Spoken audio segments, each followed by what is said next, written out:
Good morning and a warm welcome to your show, Sunny Mornings in San Diego. We're the daily podcast that gets you started on the right foot and always with a positive vibe. I'm your host, Melissa, and it's Wednesday, February 21st. You'll be interested to know today is National Sticky Buns Day. Originally known as Schnecken, these confections are a Philadelphia specialty believed to have been introduced by German settlers in the 18th century. Though typically a breakfast item, sticky buns are also known as cinnamon rolls, caramel rolls, or monkey bread. Yes, please. Now grab yourself a sticky bun and a coffee while we check out the weather in the San Diego area. This morning, it's rainy and 56 degrees with just about no wind. The sunset will take place at 5:39 p.m., and it will rise again tomorrow at 6:24 a.m.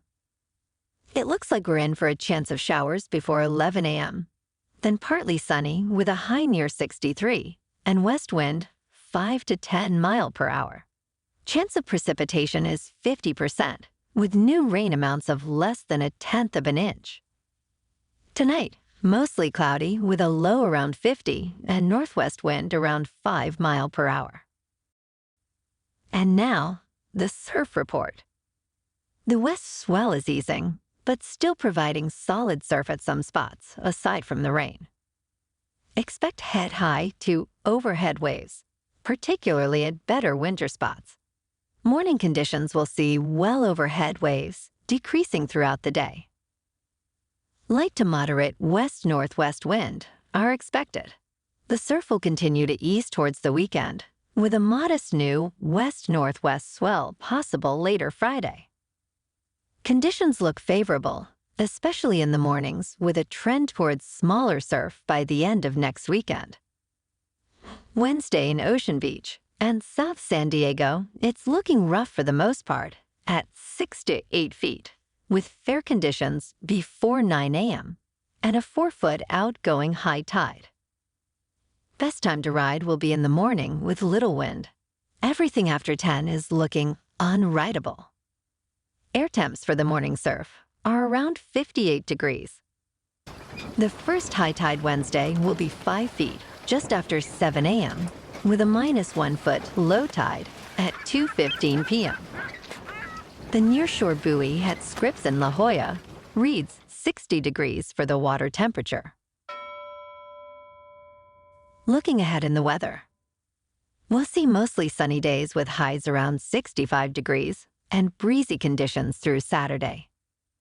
Nights will be partly to mostly cloudy with lows near 50. Sunday might bring a slight chance of rain at a high near 64 degrees. Bonjour, food enthusiasts. This podcast is brought to you by Versailles Cafe and Pastries in Encinitas. Nestled on El Camino Real South, just north of Encinitas Boulevard, this cafe is a haven for culinary delights. Indulge in their amazing Eggs Benedict or their gluten-free crepes. You can grab a panini for lunch or just breeze on through to get your morning coffee. They are open every day from 8 to 5. So stop on by and don't forget to tell them Sunny Morning sent you. In local news, President Joe Biden approved a major disaster declaration for San Diego County following the devastating storms in January. This federal declaration enables residents and business owners in the hardest-hit areas to access grants, low-cost loans, and other recovery programs. The storm, which occurred on January 22nd, resulted in over 800 damaged homes. California Governor Gavin Newsom affirmed the White House's commitment to aid California in times of disaster. The funds are designated for temporary housing, home repairs, and covering uninsured property losses. In response, local officials have been assessing damage and advocating for FEMA's disaster declaration. Public infrastructure and several schools in San Diego County suffered extensive damage, with estimated costs reaching millions. The city of San Diego plans to collaborate with FEMA and state emergency services to establish disaster recovery centers.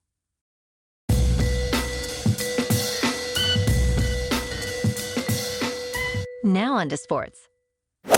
The college football playoff has adopted a new 5+7 format for its 12-team expanded playoff. This system includes 5 automatic qualifying spots for the highest-ranked conference champions and 7 at-large spots. The shift from the original 6+6 model occurred after the Pac-12 was reduced to 2 members. The College Football Board of Managers, which includes a university president from each of the 10 FBS leagues, and Notre Dame, unanimously supported this change.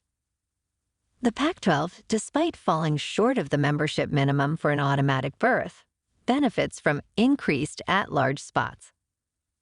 The expanded playoff begins next season with the 4 highest-ranked conference champions receiving byes into the quarterfinals.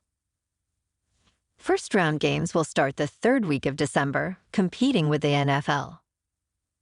Quarterfinals are scheduled for New Year's, with semifinals in mid-January to avoid clashing with the NFL's Wild Card weekend.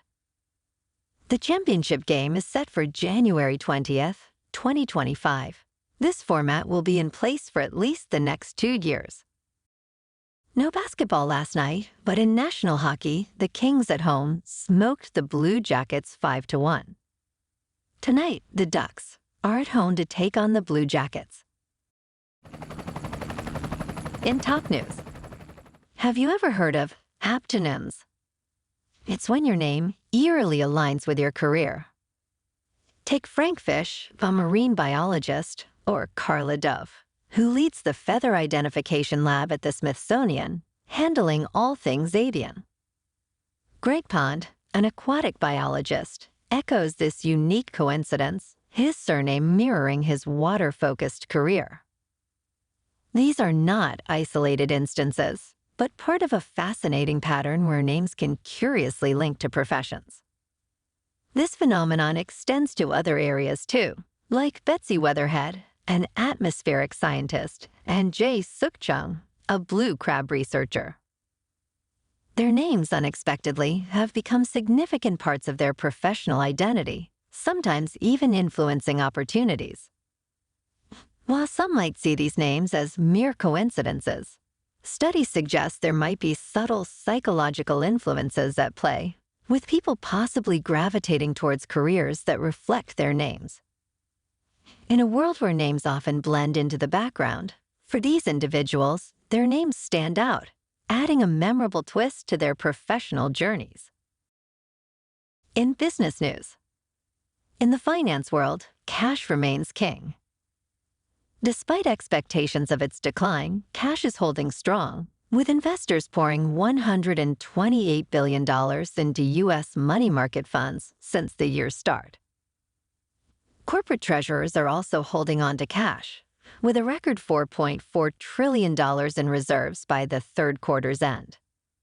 This surge in cash holdings contrasts sharply with earlier predictions that cash would lose appeal once the Federal Reserve started cutting interest rates.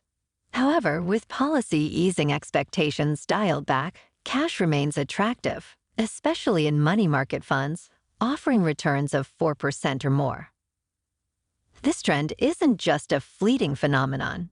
It's a reflection of a broader shift in financial attitudes post-pandemic, with more people recognizing the value of liquidity and safety in cash holdings. Investors and corporations alike are reevaluating their strategies, keeping cash in the spotlight for 2024. In crypto movement, Bitcoin is currently just under $52,000. Ethereum is up to $3,000, and Solana is $106. Moving on to a more local vibe. In our community spotlight on health and wellness, we are working with a National Pilates studio to bring you some free classes, so listen up. Check out Club Pilates, with several locations in the San Diego area. Pilates presents a comprehensive wellness approach, cultivating strength, reducing tension and elevating mental well-being. Scientific research affirms its benefits. So now you can check out Club Pilates for a free class, with locations in Encinitas, Solana Beach, Oceanside, La Jolla, and more. Just be sure to tell them Sunny Mornings sent you by. And now, back to the show. Let's talk science. At just 4 months old, babies in bilingual homes display unique brain patterns, setting them apart from their monolingual peers. A study led by Boria Blanco at the University of Cambridge revealed that when exposed to speech, these bilingual infants show broader and more extensive brain activation. This study used functional near-infrared spectroscopy to track changes in cerebral blood flow, highlighting differences in brain activation between infants raised in monolingual Spanish homes and those exposed to both Spanish and Basque. The bilingual babies not only had activations in the usual speech processing areas of the brain's left hemisphere, but also in the right hemisphere's corresponding areas. Interestingly, these infants reacted similarly to forward and backward speech, unlike monolingual infants who showed more interest in backward speech, possibly because it was more novel. This early brain development in bilingual infants suggests they might be better equipped to differentiate between languages from a young age, a skill that could have long-term linguistic benefits. The study underscores the profound impact early language exposure has on the developing brain.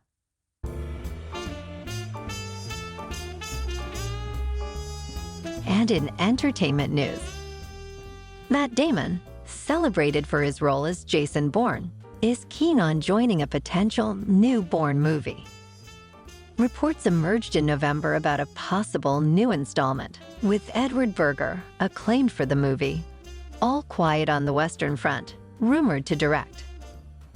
On a Late Show with Stephen Colbert, Damon confirmed Berger's involvement and expressed enthusiasm about working with him. However, Damon, now 53, acknowledged the challenges of playing the action-packed role at his age, hinting at a possible future recast. The Bourne series, based on Robert Ludlum's novels, has seen Damon star in 4 of its 5 films. The new project, still in early stages at Universal, has no confirmed cast, but Damon is a likely first choice.